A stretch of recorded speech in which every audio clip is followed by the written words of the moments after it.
जय श्री राम, सीताराम। आज श्री रामचरितमानस से आज बड़ा ही सुंदर प्रसंग हम आपको सुनाने जा रहे हैं। आज की कथा का मुख्य बिंदु है श्री रामचरितमानस का कौन है प्रथम श्रोता, यानी सबसे पहले श्री रामचरितमानस किसने सुनी, इसी के ऊपर आज का हमारा कथा प्रसंग रहेगा। सज्जनों, अगर आप प्रथम बार ही हमारे इस भक्ति साधना रामायणी चैनल के ऊपर आए हो तो हमारे चैनल को सब्सक्राइब करना न भूलें, लाइक करें, अपने मिलने वालों को शेयर करें और कमेंट में जय जय सिया राम, हर हर महादेव ज़रूर लिखिए। बढ़ते हैं कथा की ओर। रामायण में लिखा है, रची महेश निज मानस रख, रची महेश निज मानस रखा, पाई सुसमो शिवासन भाषा, ताते श्री राम चरित मानस बर, धरे वो नाम ही हेरी घर हर। उक्त चौपाइयों से सिद्ध होता है भगवान शंकर ने, भगवान शिव ने पहले अपने मन में ही श्री रामचरितमानस की रचना की और अपने हृदय में ही, अपने मन में ही इस मानस को स्थान दे दिया, रख लिया। और अवसर पाकर के उन्होंने ये कथा पार्वती जी को सुनाई। परंतु फिर बालकांड के इस सोरठे से कुछ अलग ही बात सामने आती है।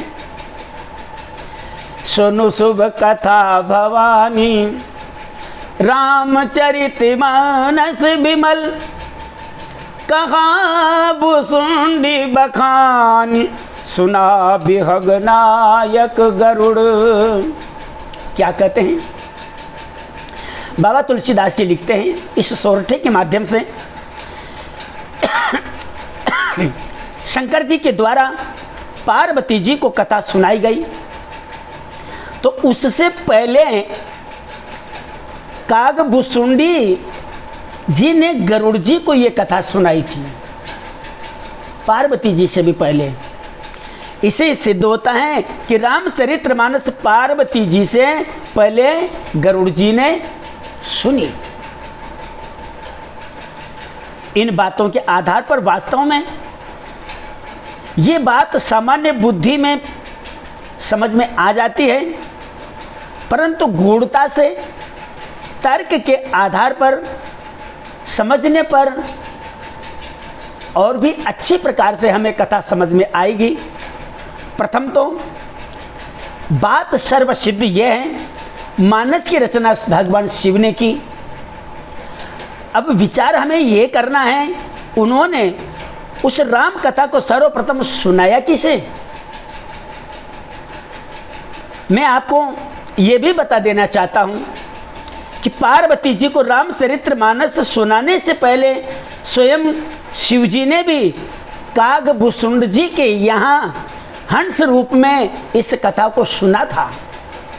पार्वती जी को सुनाने से पहले स्वयं भगवान शिव ने हंस का रूप धारण करके कागभुसुंड जी के आश्रम पर नीलगिरी पर्वत के ऊपर इस राम कथा को सुना था, श्रवण किया था।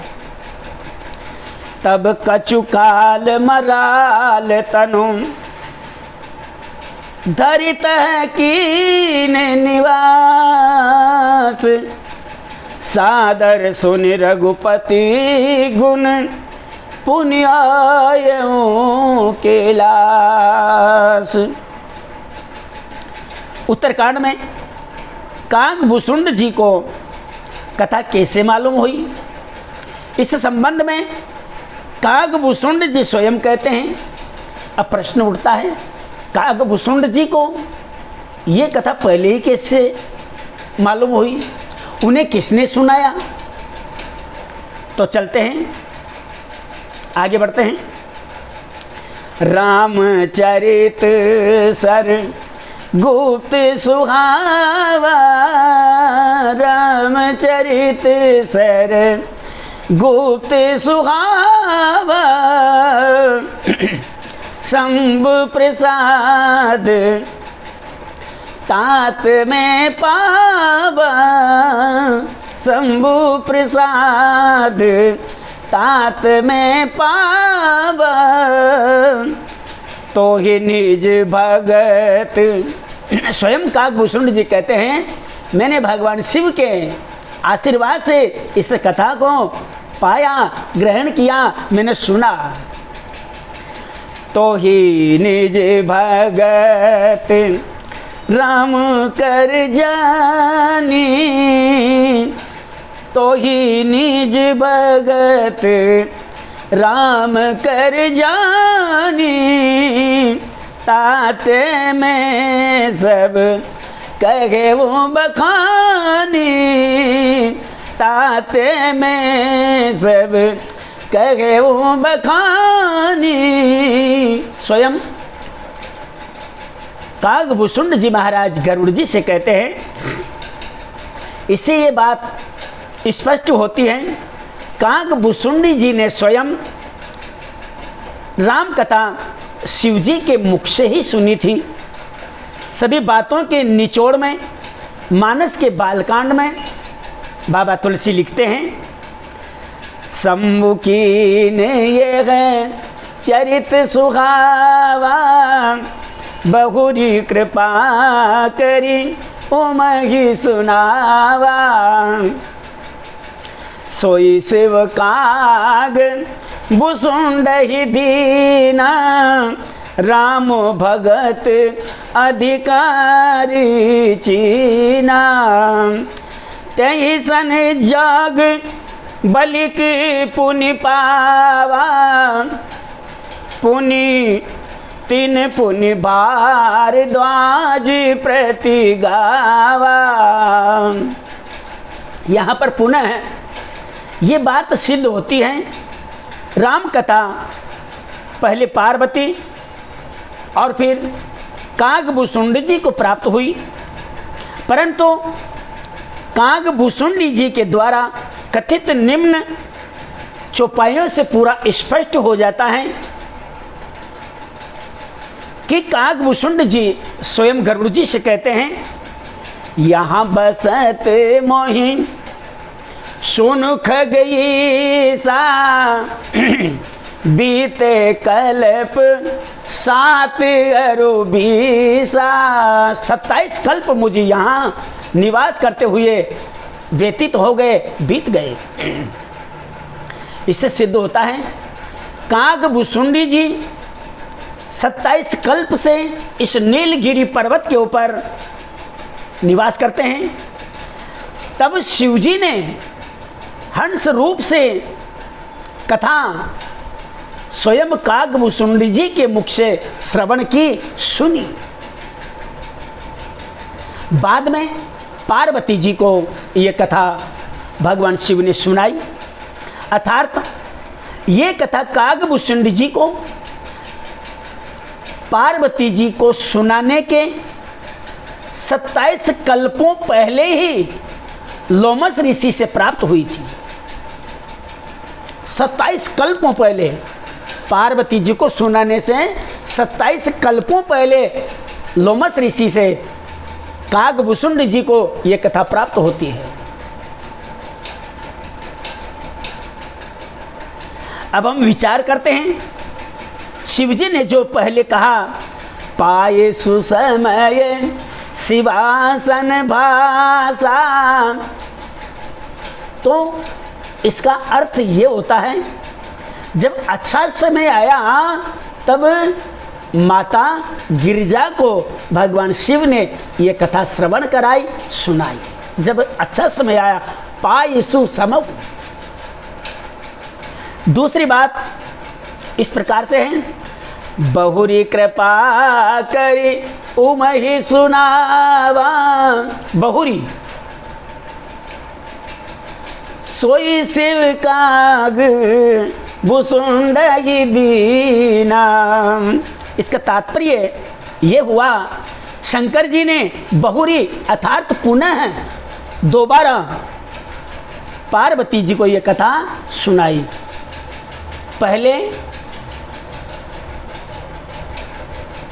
लोमस ऋषि ने कागभूषुंड जी को सुनाई, उसके बाद में आज दोबारा भगवान शिव स्वयं अपने मुख से ये कथा पार्वती जी को श्रवण कराते हैं। भगवान शंकर ने भी गरुड़ जी को, कागभूषुंड जी को ये कथा श्रवण पहले कराई, इसीलिए लिखा बहुरी। अब पुनः दोबारा पार्वती जी के समक्ष भगवान शिव ये कथा आरंभ करते हैं, श्रवण कराते हैं। यहाँ पर बहुरी शब्द से यह सिद्ध होता है कि इसके पहले वे किसी अन्य को ये कथा सुना चुके हैं, श्रवण करा चुके हैं। उत्तर स्पष्ट है, इनके पहले ही शिवजी ने ये राम कथा 27 कल्प पहले लोमस जी के द्वारा कागभूषुंड जी को सुना दी थी। यदि बहुरी शब्द पार्वती जी के साथ न जुड़ा होता तो पार्वती जी को ही प्रथम श्रोता माना जाता, परंतु बहुरी शब्द कागभूषुंड जी के द्वारा कहा गया वचन है। बीते कल्प 7 अरुबीसा।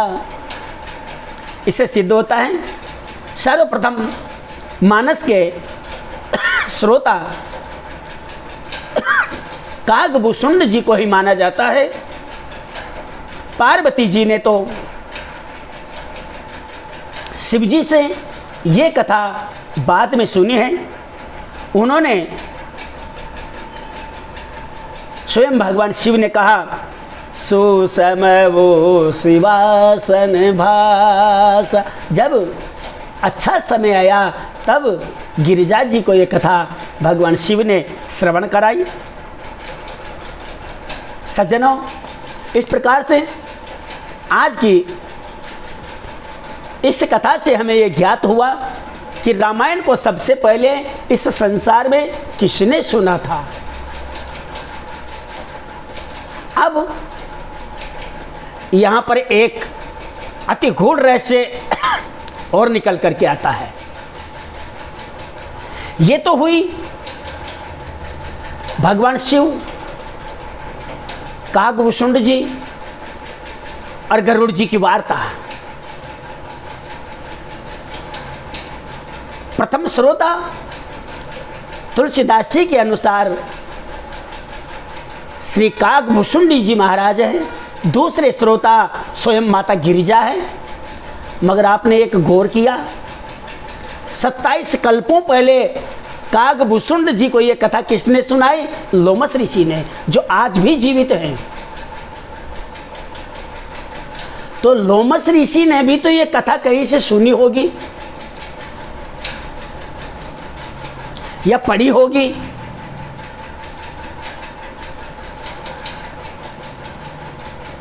लोमस ऋषि को यह कथा कहाँ से प्राप्त हुई, कैसे प्राप्त हुई, इसका प्रमाण तो हमें मिलना नहीं है। मगर अगर हम गौर करें तो कागभूषुंड जी से और पार्वती जी से, गिरिजा जी से भी पहले अगर किसी ने इस राम कथा को श्रवण किया है तो वह है महर्षि लोमस। कागभूषुंड जी को भी लोमस ऋषि ने ही श्री राम कथा का श्रवण कराया है।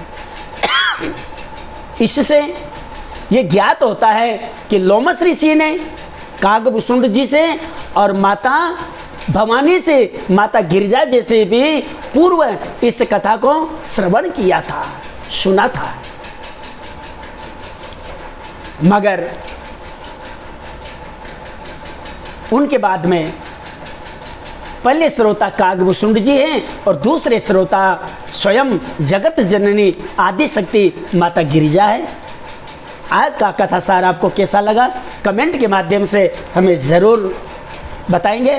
कमेंट में जय जय सिया राम, हर हर महादेव ज़रूर लिखेंगे। जय सिया राम, सीताराम।